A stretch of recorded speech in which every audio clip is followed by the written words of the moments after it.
This is Keep the Faith Ministry News. I'm Hal Mayer. A prominent progressive pastor has said viewing pornography is just fine, especially if it is ethically sourced porn.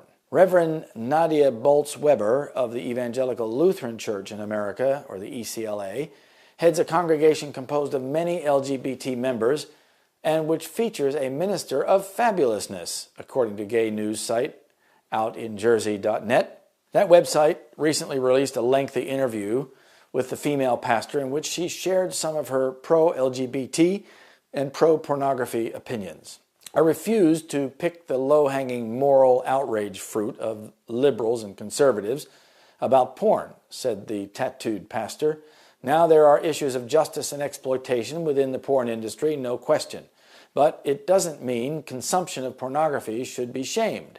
There is ethically sourced porn, continued the Colorado pastor. There are people who say it's sexual immorality, but if you take liberals and conservatives who show outrage and made a Venn diagram of those who consume pornography, you'd see a huge overlap. I'm not going to shame people when they already feel ashamed, declared Bolz-Weber, who claims if we took shame out of the fact that people like to view erotic imagery, the compulsive behavior around consuming pornography would decrease.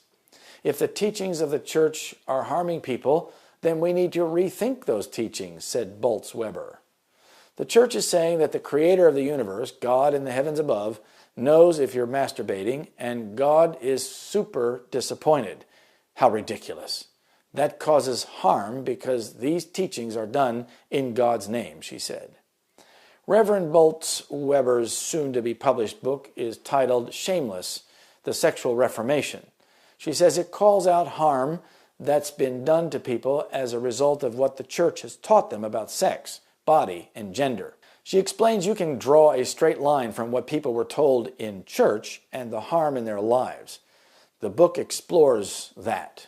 Exposing the ELCA, a website which is critical of the teachings and pastoral practices of the Lutheran subdenomination, identifies Bolz-Weber as its most famous pastor, author, and speaker, noting that she was chosen to speak to 31,000 ELCA teenagers at a summer youth conference.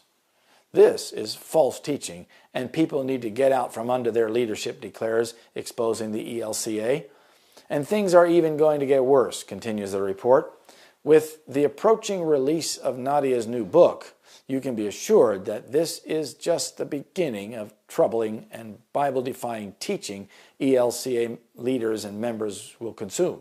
For the time will come when they will not endure sound doctrine, but after their own lust shall heap to themselves teachers having itching ears, and they shall turn away their ears from the truth and shall be turned unto fables. 2 Timothy 4, verses 3 and 4.